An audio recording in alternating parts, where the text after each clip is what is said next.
माँ की आखिरी रात। सरोजिनी देवी सुबह जल्दी उठकर आंगन में बैठ गईं। हाथों में हमेशा की तरह एक पुराना रुई का हैंडकचीफ और एक टूटी हुई चाबी थी। वो वही चाबी जो दशकों पहले घर के दरवाजे की थी। आंखें धुंधली थीं पर यादें तेज। विक्रम का बचपन, उसकी हंसी, उसके छोटे छोटे शरारती काम, हर तस्वीर उनके दिल में ताज़ा थी। विक्रम जब छोटा था तब सरोजनी ने रात रात भर पढ़ाया, भूखा प्यासा रहकर उसे खाना खिलाया, उसकी पढ़ाई के पैसे के लिए कपड़े सिलाई की।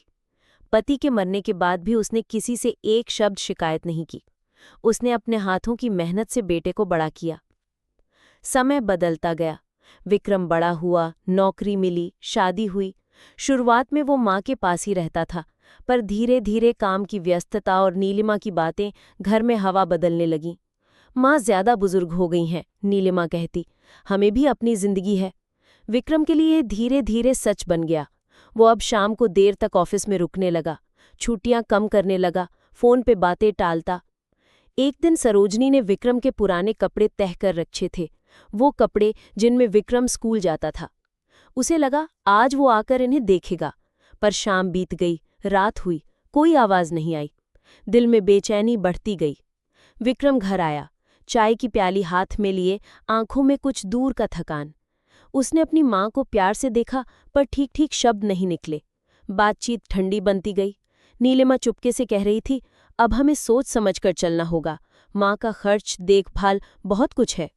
विक्रम की आवाज़ ढीली सी आई, हम सही जगह ढूंढते हैं जहाँ उनकी अच्छी देखभाल हो सके। उन दिनों शहर में एक आश्रम के बारे में चर्चा थी। अच्छा स्टाफ, साफ सफाई, डॉक्टर भी आते हैं।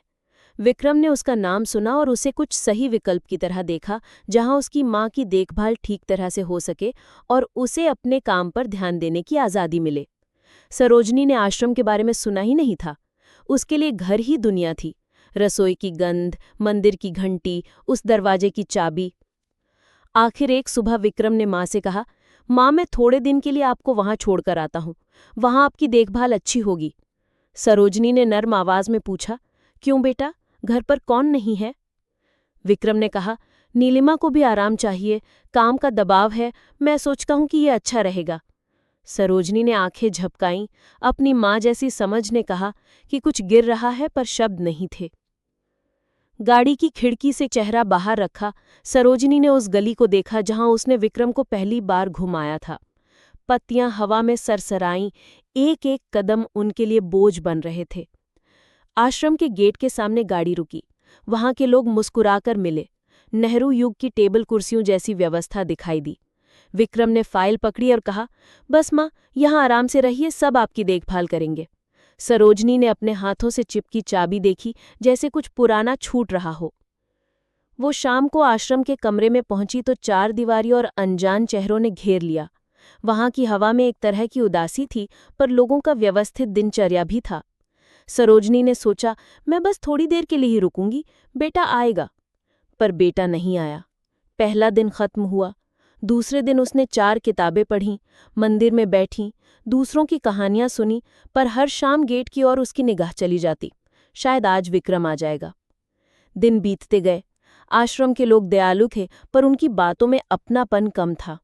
उन्होंने उसे दवाइयां दीं, डॉक्टर की चेकिंग करवाई और दूसरे बुजुर्गों की तरह उसके पांव मसाज कराकर खाने की चीजें दी, पर वो ठहराव जो घर में था वो नहीं आया। सरोजनी की रातों में अक्सर सपने आते।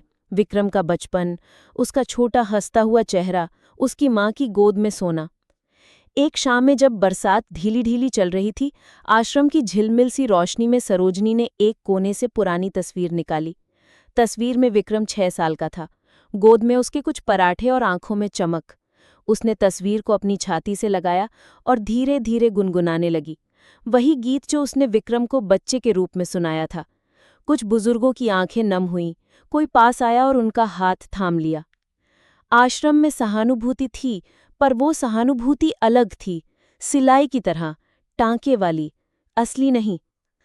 समय के साथ विक्रम की जिंदगी और भी व्यस्त होती गई।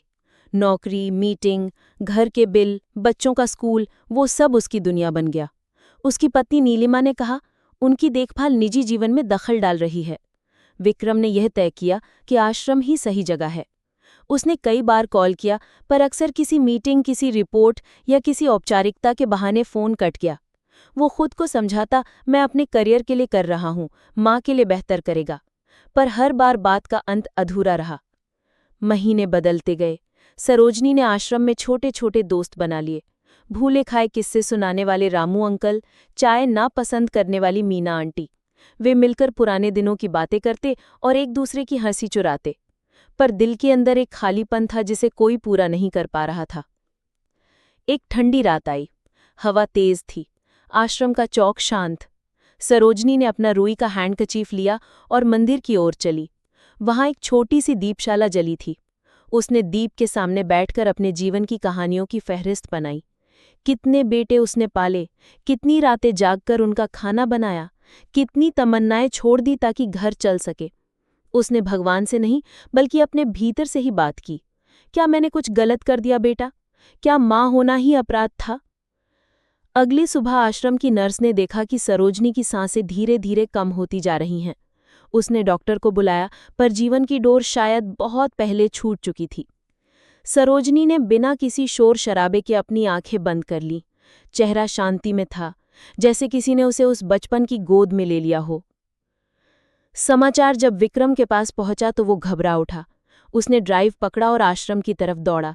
रास्ते में उसने अपनी गलती की हर तस्वीर को देखा। हर बार वो बहाने बनाता, हर बार वो जो बातें टाल देता। पर अब समय की घड़ी रुक चुकी थी। वो आश्रम पहुंचा और देखा, माँ का श्वास वहीं थम चुका था।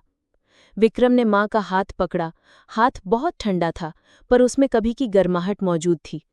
आंखों से आंसू बहने लगे और वो रो पड़ा, लेकिन रोना अब केवल एक आवाज था जो वह पृष्ठभूमि में खो गया। आश्रम के लोग पास आए, सहानुभूति जताई, पर विक्रम ने महसूस किया कि कोई भी शब्द उसके माँ के खो जाने की भरपाई नहीं कर सकता। अंत में सरोजिनी देवी का अंतिम संस्कार हुआ। बड़े पर्दे नहीं, कोई शोर नहीं, बस एक छोटी सी जगह जहां वही पुराने पड़ोस के कुछ लोग और आश्रम के साथी उपस्थित थे। विक्रम ने अपनी माँ के लिए 2 पंक्तियां पढ़ीं, एक माँ के लिए, एक खुद के लिए। वो जानता था कि अब जो समय गुजरा उसे वापस नहीं लाया जा सकता। कहानी की सीख कठोर है। समय में की गई छोटी छोटी दूरियां एक दिन अनंत दूरी बन जाती हैं। सरोजनी ने अपने बेटे के लिए सब कुछ त्याग दिया था, लेकिन जिंदगी की रफ्तार और सामाजिक दबावों ने उन पर्वतनुमा यादों को चीर दिया। विक्रम ने माँ को आश्रम में छोड़ दिया, शायद बेहतर देखभाल की सोच में, शायद खुद को बचाने की चाह में, पर परिणाम वही निकला जो अक्सर होता है, पछतावा। विक्रम के जीवन में अब एक खाली जगह हमेशा के लिए रह गई। न कोई उसके माँ की हल्की सी हंसी, न कोई उसके हाथ की बनी गरम रोटियां, न कोई वो आंखों वाला सवाल जो माँ कभी पूछती, बेटा क्या मैं तुम्हारे लिए बोझ हूं? अब जवाब न था, केवल खामोशी और पछतावा। आज अगर आपकी माँ आपसे यही सवाल पूछें, क्या मैं बोझ हूं, तो आपका जवाब क्या होगा?